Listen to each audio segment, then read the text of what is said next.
Hello everyone. Today we will discuss a very important topic of governance in GS paper 2। अब हम इस video में देखेंगे कि कैसे हम अप्रोच करें गवर्नेंस के टॉपिक को। हर सब्जेक्ट को, हर मिनी सब्जेक्ट को पढ़ने का बेस्ट तरीका यही है कि पहले आप देखिए सिलेबस में क्या पोर्शन है उसका, फिर उसको रिलेट कीजिए प्रीवियस ईयर क्वेश्चंस के साथ, प्रीवियस ईयर ट्रेंड्स के साथ। अगर कुछ इम्पॉर्टेंट टॉपिक्स हैं जो हर साल पूछे जाते हैं तो उस पे आपको फोकस ज़्यादा करना है। Then next we will look at the mains previous year questions जो आए हुए हैं पिछले सालों में, और फिर हम फाइनली डिस्कस करेंगे कि क्या एक बेसिक अप्रोच रहना चाहिए ये तीनों चीज़ें कवर करने के बाद। तो let's start with the video. First, syllabus. तो सिलेबस जो है वो बहुत ज़्यादा क्लियरली डिफाइंड नहीं है। The thing is that we have to break it in sub parts ourselves. तो जैसे अगर गवर्नेंस मेंशन्ड है, गुड गवर्नेंस मेंशन्ड है, तो हमें देखना होगा कि हमें क्या क्या पार्ट कवर करना है।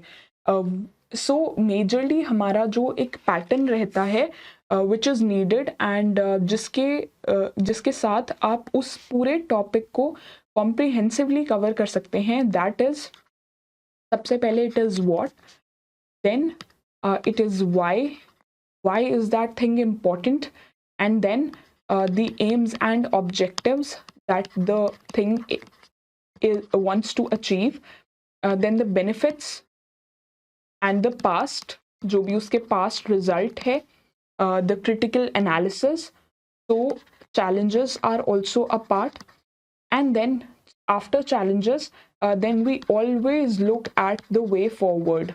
Since we are aspiring to become civil servants, so we should always have a positive bent of mind so that we are optimistic. So way forward, writing way forward is really inevitable. उसको लिखना ही है at the end of all the questions. चाहे जितना मर्जी challenges के ऊपर, negatives के ऊपर focus किया हो questions में, but you always have to keep this aspect in mind. So let's discuss the mini micro listings of the syllabus. So in governance, we study about good governance, so dimensions, good governance, then what are the aspects, then what are the barriers of good governance. क्यों जो है हम good governance की तरफ नहीं बढ़ पा रहे हैं, या अगर बढ़ रहे हैं तो क्यों फुली हम उसके ऊपर नहीं आ पा रहे हैं। Like this, if we say this is a governance का टाइमलाइन और काइंड ऑफ डिफरेंट एक्सट्रीम्स, तो बैड इधर है और गुड इधर है, तो वी हैव टू, और वी कैन से बेस्ट इधर है, तो we have to keep striving hard and we have to keep moving in that direction. तो इसके लिए how to ensure will also be handy. Then coming to the next topic, that is e-governance. You must have read about Digital India, and apart from that, e-governance is gaining a lot of importance these days, as we're also focusing on the topic of maximum governance and minimum government. तो ये जो मंत्रा है government का, e governance, इसके अंदर बहुत ही एक important role play करता है। तो इसके अंदर we will see application, models and what are the success and limitations. फिर और क्या पोटेंशियल है ई गवर्नेंस में टू उसका application in different fields like education, और you can say telehealth, and then सारी जो सिंगल विंडो क्लियरेंसेस होती हैं, सब कुछ। And then we also talk about initiatives. This initiatives become very very important and they're often asked in the exam. Directly भी questions जो हैं वो आ जाते हैं। Then next, coming to the next topic, that is Citizens Charter, components, features, principles, and then what are the shortcomings, then measures, and then Civottam model, that is excellence in service delivery. So these are the micro topics in this topic. Then transparency. We'll read about it, that transparency or sunlight is the best disinfectant. This is one of my favorite quotes, and the thing is, it is very handy in different topics. Like you can use it in essay, you can use it in GS2 and GS4 में भी आप use कर सकते हो, because in ethics transparency plays a very important role. Then aspects, then accountability, then measures क्या क्या होते हैं. We study about RTI, social audit, and a whistleblowers protection bill and Lokpal and Lokayukta Act. You must understand that जो ये transparency topic है, that is extremely important. बहुत ज़्यादा important है ये topic. तो आपको इस टॉपिक के जो सब टॉपिक्स हैं उनको बहुत ही एक डेप्थ में डिटेल में करना होगा, because almost every year questions are coming from this topic. फिर हम देखते हैं role played by civil services और सिविल सर्वेंट्स. तो क्या उनका रिलेशनशिप है डेमोक्रेसी के साथ. फिर कैसे जो भी चेंजेस आ रहे हैं कैसे वो इवॉल्व हुआ है सिविल सर्विसेज, क्या कॉन्स्टिट्यूशनल प्रोविजंस हैं, कैसे पॉलिटिक्स के साथ पॉलिटिकल इंस्टेबिलिटी के टाइम में भी वो कंटिन्यूटी मेंटेन करने में हेल्प करते हैं. तो हम ये सारे एस्पेक्ट इसमें देखेंगे. सिमिलरली इश्यूज क्या होते हैं, जो भी इश्यूज आप इन जनरल लाइफ भी अगर आप सोच के देखिए कि क्या क्या इश्यूज आ सकते हैं एक इंस्टीट्यूशन की फंक्शनिंग के अंदर, तो वो सब इसके अंदर आप पढ़ेंगे. Then ailments afflicting the Indian civil services, political interference, administration के अंदर. फिर उसके बाद red tapeism is a major problem, which is मतलब red tapeism और ये सारी जो problems हैं वो एक तरीके से good governance की तरफ अगर हम जाएं तो they will reduce. For example, e-governance. So that is very important. Then हम रिफॉर्म्स की बात करते हैं. ऐसे क्या रिफॉर्म्स हैं जिनसे जो है स्ट्रेंथन हो रही है हमारी डेमोक्रेसी, और you can say civil servants की जो अकाउंटेबिलिटी है, उनकी जो एफिशिएंसी है, उसको बढ़ाने के लिए हम कौन से जो हैं वो स्टेप्स ले रहे हैं एंड हमें और लेने हैं. Then coming to previous year trends, this is very important कि आप देखें कितनी वेटेज है. तो अगर क्वेश्चंस देखें हम तो 5, 6, 4, तो on an average you can से 4 क्वेश्चंस तो आ ही रहे हैं. सो बेसिकली GS2 में 4 questions is a big deal. And the best thing is that जो 4 क्वेश्चंस आ रहे हैं they are very short kind of thing. मतलब अगर आप इन टॉपिक्स को, इन सिलेक्टेड टॉपिक्स को 9 to 10 आवर्स में ख़त्म कर लेते हैं, then it becomes very easy to solve the questions. So this portion of mine was very strong, and उसकी वजह से I had prepared these broad topics like SHGs, NGOs, RTI, and questions were directly asked from these topics. 2 to 3 questions were asked. तो वहाँ पे मेरा time save हो गया, and definitely you get an edge there if you add good examples, good value addition points जो आप newspaper से इकट्ठे करते हैं. तो I think that is a must कि आपको न्यूज़पेपर से, करंट अफेयर्स से चीज़ें ऐड करते जाना है. You know, you have to be very aware and you have to keep updating yourself. Coming to the previous year questions, ये एक ग्लिम्स है of how they look like, किस तरीके से होते हैं ये. जैसे ये सिलेबस के फर्स्ट टॉपिक से हैं क्वेश्चंस. एंड आपको ये रियलाइज़ होगा कि कभी भी कोई सब्जेक्ट जो है वो आइसोलेशन में नहीं पढ़ा जा सकता. You always have to correlate things. जैसे here they have linked it with environment, तो इसमें आपको एग्जांपल्स देनी है खूब सारी. फिर उसके बाद LPG के रिलेटेड, तो ये हमारा हो गया इकोनॉमिक्स के साथ relation. Then this is FDI and governance, तो this is again GS3 economics के साथ relation. So you always have to study in a very integrated fashion, prelims, mains, interview, and GS 1, 2, 3 and 4.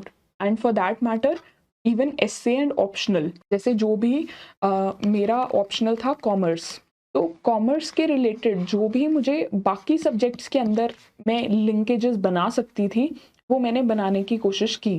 जैसे Companies Act के अंदर audit committee का provision है, जिसके अंदर जो विसल ब्लोअर प्रोटेक्शन के लिए प्रोविजन है. तो अब मुझे ये अपनी कॉमर्स की नॉलेज से पता है कि कंपनीज एक्ट है 2013 एंड उसमें ये प्रोविजंस हैं। तो आई विल ट्राई कि जब भी विसल ब्लोअर प्रोटेक्शन एक्ट के रिलेटेड क्वेश्चन आता है तो I should mention it.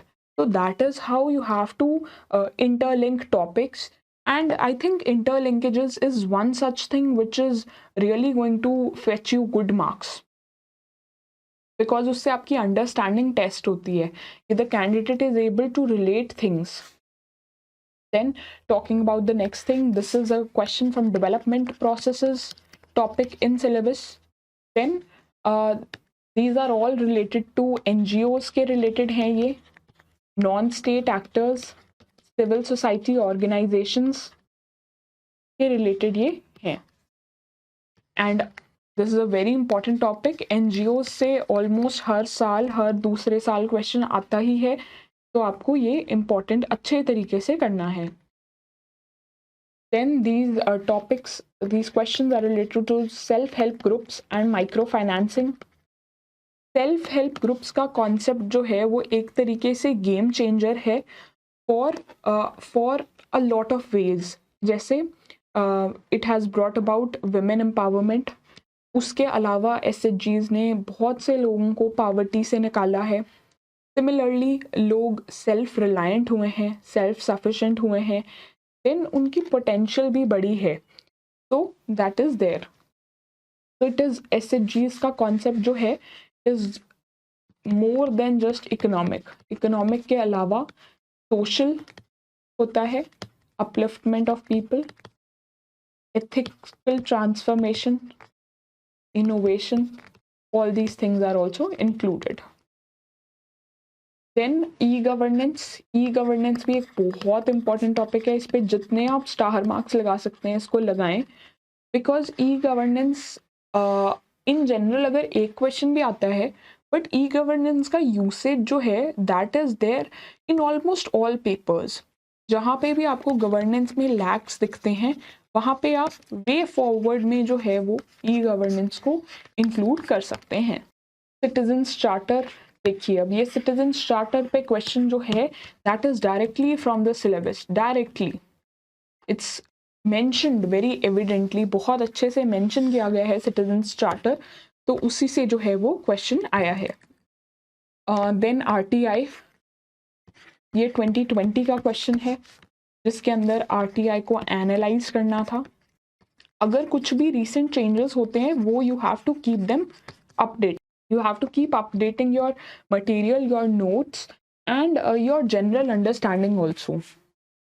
Then whistleblowers act के related है, Lokpal Lokayukta, this is there in the topic of transparency, accountability, good governance, कहीं से भी आप इसको relate कर सकते हैं। all these topics are very much related to each other.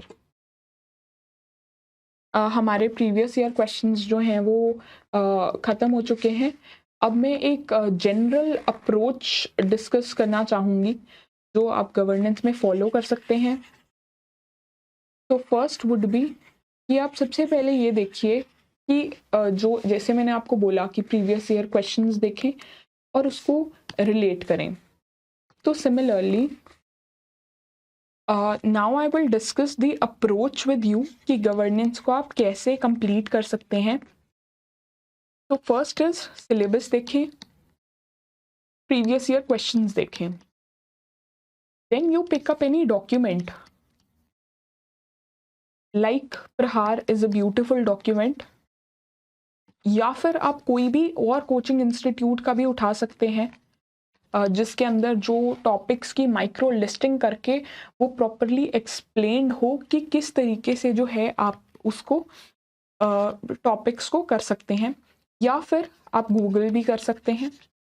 Then third and the most important thing is कि आप करंट अफेयर्स को अपडेट करें, क्योंकि यूपीएससी जो है वो ये नहीं देख रहा, ये नहीं चाह रहा कि जिस इंसान ने एक बार रट्टे लगा लिए हैं कोई चीज़ को या फिर अंडरस्टैंड कर लिया है वो क्वेश्चंस नहीं सॉल्व कर पाएगा। यूपीएससी वांट्स कि you are in touch with the current affairs and आप अपने नोट्स को रेगुलरली अपडेट करें, अपनी नॉलेज को रेगुलरली अपडेट करें। कुछ गुड एग्जाम्पल्स हैं, कुछ बेस्ट प्रैक्टिसेस हैं, उसको आप देखें। तो I think these are all in a way कि आप एक अच्छे सिविल सर्वेंट बन पाएँ, बिकॉज अवेयरनेस के साथ ही सब कुछ जुड़ा है। तो आप अवेयर होंगे बेस्ट चीज़ों पे, एक ऑप्टिमिस्टिक बेंट ऑफ माइंड बहुत ज़्यादा इंपॉर्टेंट है, and that should be visible in your answers as well. एक इनफैक्ट एक मुझे याद आ रहा है, एक टीवी सीरीज भी है एस्पिरेंट्स करके। तो उसके अंदर जो मेन कैरेक्टर है, that person is earlier very negative about the whole system in India, and his friends basically make him realise कि कैसे अगर उसको सिविल सर्वेंट बनना है तो that person has to look at the positive side of it, या उनको improvement का स्कोप ढूंढना है हर जगह rather than criticising. So I think the same message goes for you as well. Other than that, I think keep studying, keep focusing, and strategize करके अपना well drawn plan बनाइए and then stick to it. All the best. Thank you.